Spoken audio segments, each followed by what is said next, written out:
Yeah. What's going on, faithfuls? It's your boy Mike from the Nothing But Niners crew. We're here to bring you guys another special guest tonight. My man Najee Toran is going to be joining me, offensive lineman. He's going to be out working out with the 49ers, undrafted free agent. But before we get to the interview portion, I want to let you guys know where to find us. You can check out the website, www.nothingbutniners.com. If you haven't been there, it's going to show you all of our stuff, our social media. We're all over Twitter. And we're all over Snapchat, Nothing But Nine ERS. You can find the Facebook. That's Nothing But Niners there. You guys, we're everywhere, man. Snapchat, Facebook, Instagram, Nothing But Niners, Twitter. Guys, you know where to find us. Right here on Facebook, on YouTube. If you haven't been here before, make sure you guys click that subscribe button. We appreciate everything that you guys are doing for us. Don't forget that we have a contest running right now. Our goal is 3,000 subscribers. And we're going to be doing a free giveaway, an autographed jersey by Adrian Colbert, letter of authenticity, and everything is going to come with it. So you guys make sure it's going to go to a random fan, not number 3,000, but to a random follower of ours. So with no further ado, I want to introduce my man, Najee Toran from UCLA, the Bruins in the building. What's going on, man? How you doing? What's going on, man? How you doing? All is well, man. I want to thank you for taking time out to come and join me tonight, man. And we're gonna go ahead and jump into it because I know the playoffs are going on. Everybody's watching the game and everything, so I don't want to take up too much time. This will be their little halftime show right here. Oh, yeah, I got to support the city. That's what I was in there doing, a few minutes ago. I was watching the game. Yeah, so you pulling for the Warriors, huh? No, definitely not. Houston, Texas, man. Yes. Yeah, all right. Definitely not. Way to piss off the Niner fans already. I love it, man. That's how you do it. You got to keep them on their toes, man. That's all I love. So let's start with that. Where are you from, man? Tell everybody where you're from. Let us know like where you grew up and everything. I'm from Houston, Texas. I went to North Shore High School, grade school. We always win. We just won state, I think, 2 years ago.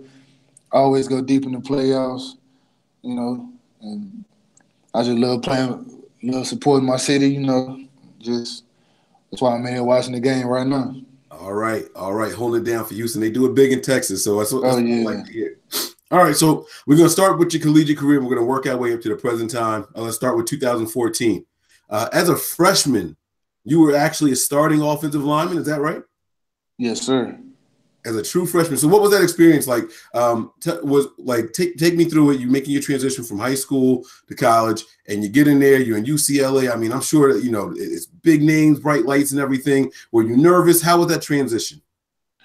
The night before, I was nervous. That's the most nervous I've ever been for a game. And they had a speaker, Kenny Easley, come out, and he talked to us, and they played a video how he was playing about the Force 5, and the Force 5 hurricane is one of the most dangerous hurricanes, and that's the mindset that he took on the field. So that got me, that relaxed me, and we get to the game day, we get to the stadium, I'm walking around, looking around, I'm amped up, I'm juiced, I cut my music on, I'm listening to it. We got on the game, get on the field. In the first play, I did good. I drove the man outside and, drove him like 15 yards down the field. And as the game went on, it got different. It wasn't like practice. It was more of people in my high school, we didn't pass block. So when I got to college, we had the pass block down. Everybody was running across my face. And it was just a big shock. But, we finished out the game. We won. So. There you go. That's it. That's important, man. You walk away with the W, get the jitters out. You're going to make some mistakes along the way, but the season progresses. You guys do your thing, and then we get to 2015. So I want to ask you about this year because when I was doing some research on you, this is where things got a little interesting in your career. I saw that you played offensive lineman, special teams, and defensive lineman. So explain that to me. How did that go down? After the season, they came to me and asked me, would I want to transfer over to defense. They felt like I had an aggressive streak, so they felt like they could use me on defense. So I was like, yeah, I'm a role player. I'm all about, enhancing the team. Whatever I could do to make the team and support it, I'm going to do it. So I switched over to defense, went through spring, went through camp, and I was a reserve on the defensive line. I did special teams for punt and field goal, and I did a KR, I think, that year. And it was a good year. It was a year for me to get my foot in the door and keep, just keep getting used to the game. And then at the end of the season, I wasn't playing, and Coach Clem asked me, he said, man, would you want to come back over to the offense? We need your help. I said, yeah, I'll go ahead and do it. I wasn't playing on defense, so it's giving me a chance to play. So of course I'm trying to get on the field any way I can. So I went over the offense. We played Nebraska that game in a bowl game in Foster Farm in Levi Stadium, and yeah, that was my first time. I loved it up here, and I guess it was destiny. And we lost that game, but that took me to the next step to where when I came in my junior year, I knew that I was ready and prepared mentally and physically. So Okay. All right. And we're going to talk about the junior year now, too, because that year you actually started from, if my information is correct, 10 of 11 games back on the offensive side of the ball, right? yeah, we played at A&M, and I came in late in the late half. I think it was the fourth quarter, and we tried to rally back and come back and pull that win out, but we couldn't. But that me going in that game and doing what I did and holding my ground set me up to where the rest of the 10 games I was able to play and get used to that feel and get back to playing like I always wanted to, like I always knew I could. And I mean, I had a decent year that year. Yeah, and so that pretty much kickstarted for your final season in 2017. It looks like you didn't look back. You got in there, you got your feet wet, you did your thing, and then there was no looking back. It says you started all 13 games. Is that right? Yes, sir. It's all about the mindset. You got to talk to yourself and say if you want to go and get it. So I went and got that. That's what I like to hear, man. It says you were named honorable mention All Pac-12 player. That was by the coaches, right? I think so. I didn't really go in and go to ask nobody about it. I was humble about it and grateful that anybody would even put me on that give me that accolade. Yeah. So I was just grateful for it. I understand that. So let's talk about some of the things you've had to overcome throughout your college career. Everyone is big on numbers and measurements and things like that. What kind of issues have you come across? Some adversity, some of the hurdles you've had to overcome throughout your collegiate career. And like you said, we finished strong. You know what I mean? You went from the junior year to senior year. Once you got in there, you never looked back. You never relinquished that starting role. So talk about some of the adversity and things you had to overcome to do that. Man, my adversity been the same since high school. Everybody doubted me because I'm smaller than the average. But I mean, hard. You can't you can't put a height, a price, a weight. You can't put nothing on there. So my heart is the biggest thing on me. So if you tell me I can't do something, I'm gonna tell you that I can, and I'm gonna prove you that I can. So that was really my biggest one was my height and my weight. Yeah. And I came in after my sophomore season. I said, okay, well, everybody want to complain about me not being a certain weight.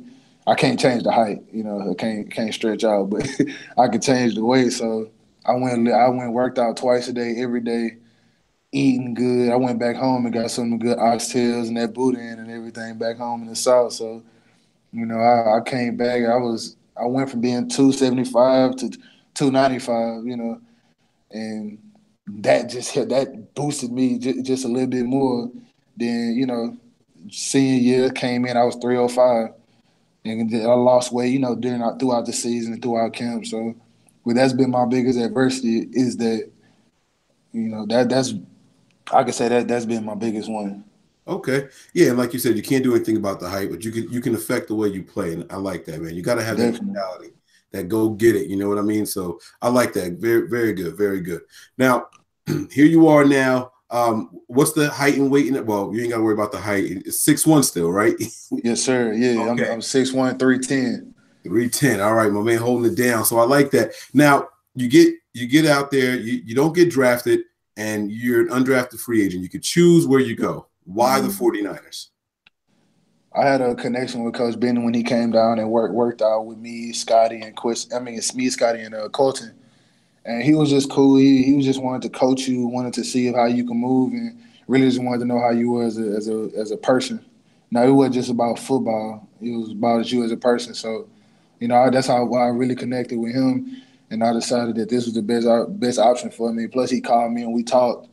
So it was just he was one of the only coaches to call me and talk to me and check on me, see how I was doing and everything like that. So it was more so him being a good person, more so even just the team or anything like that. The team came after that just because I knew that I would get coached up the way I want to be coached up, and that's to be coached or to be honest with me. And just if you willing to coach me and invest in me as a person, and know that everybody got something they could work on. So as long as you know that I'm a person that I'm a project as well, I don't have no issue with that. I could work with somebody like that that's gonna be honest with me and coach me hard. I'd rather you coach me hard than you not tell me what my issues are. So that's what really made me decide to come here. Yeah, you feel like it's genuine. You know what I mean? Somebody who really concerned and gonna keep it real with you, and that goes a long way. Like you said, if that's the reason you chose a specific team, that's great because you got that connection with somebody, and that's all we can ask for, that honesty. Definitely. You can get better if people are sugarcoating things for you. So I like that about you, man. That's good. That's what's up. Definitely. All right, so you mentioned now you back to 2014 in your first game and everything. You mentioned how you listen to your music and everything. I got to know, what song do you listen to before games? What kind of music? What are you bumping, to get yourself hype, or do you try to calm down? What is it you listening for? Man, I'm listening. I'm trying to get amped up. Like, I don't want to get too hyped up, but I listen to that music. Like, I listen to Pimp C. A lot of people, a lot of the bass should know about Pimp C because he did some music with Too Short. I listen to a lot of underground stuff from Houston, like J Dog and Zero.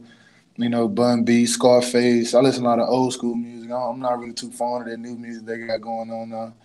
I listen to his name Tommy Grissetti. He from Richmond, California. My best friend Darius Pickett.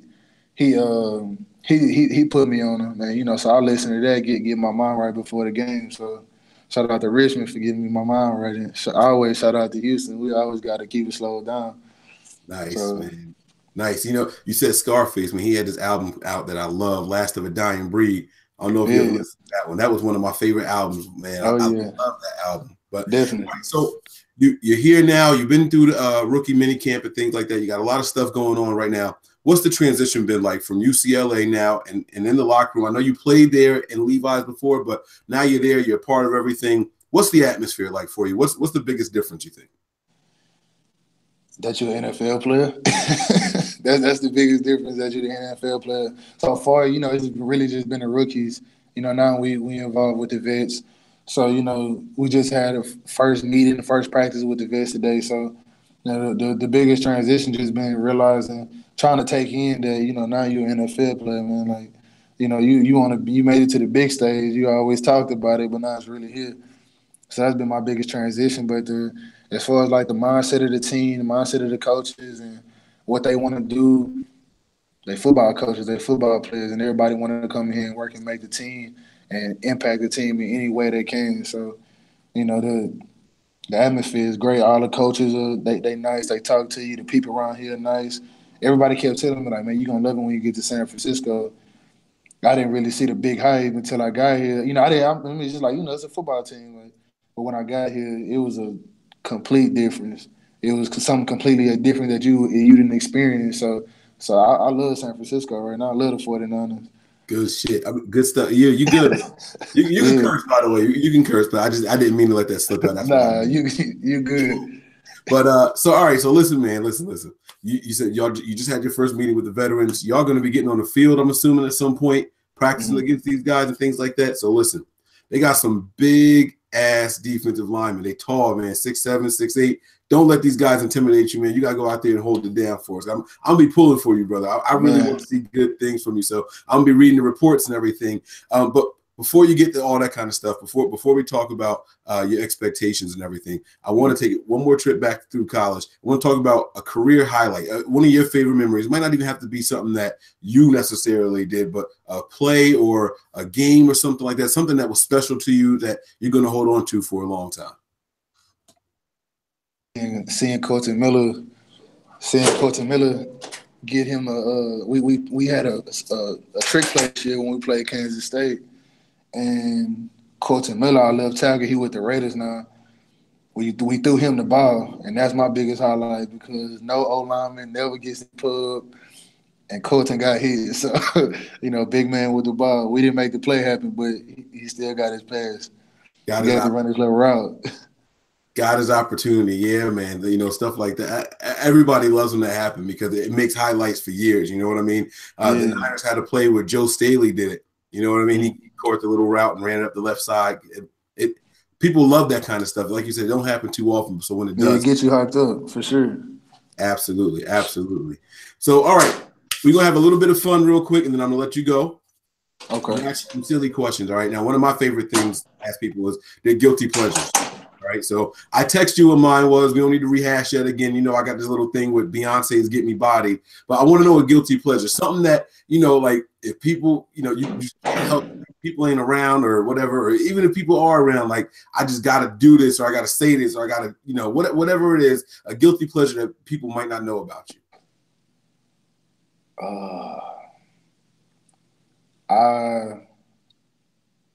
I'm a big kid. I love cartoon movies. I can watch cartoon movies all day. Perfect. All right. Yeah. So you like Disney? Like, you like Disney movies? The Incredibles is my favorite one. All right. So you got part 2 coming out soon. So I know, and I'm definitely going to see that. I know you're gonna be checking that out, man. Yeah. I walk around all the time. My wife be here, and she be getting on my nerves, and I randomly just yell out, "Woman, where's my super suit?" I just be yeah, that's the best part of the whole movie. Everybody still talking about that. That was probably that was like the main trailer that they had that was showing for Incredibles 2. Yep. Yeah, man. It looks like it's gonna be really good. All right. So what's your favorite? I know you said Incredibles was your favorite one. Now, do you ever do like children movies? Like, I know when I was young, I used to watch something called Ernest Scared Stupid, like, movies like that. Even though they were for children, they weren't animated though. You have a favorite childhood movie like that? Nah, I can't even think of one. That was, I mean, I like the old school cartoons, like the Flintstones and the Jetsons and Bugs Bunny, like, the Looney Tunes. But I can't think of no movie like that I could speak on. All right, it's all good. So Boomerang Channel, that's gonna be something that you gonna be right there. Yeah, that gotta be in the package. Absolutely, absolutely. All right, so before we go, I want to give you an opportunity to talk to the fans here. If the fans are going to take one thing away from this interview, one message that you want to leave with the fans about yourself, what would that message be that you would like to portray to them? Me, I'm the type of person, I'm all in. Whatever I decide to do, I do. And I'm going to represent this organization to the fullest.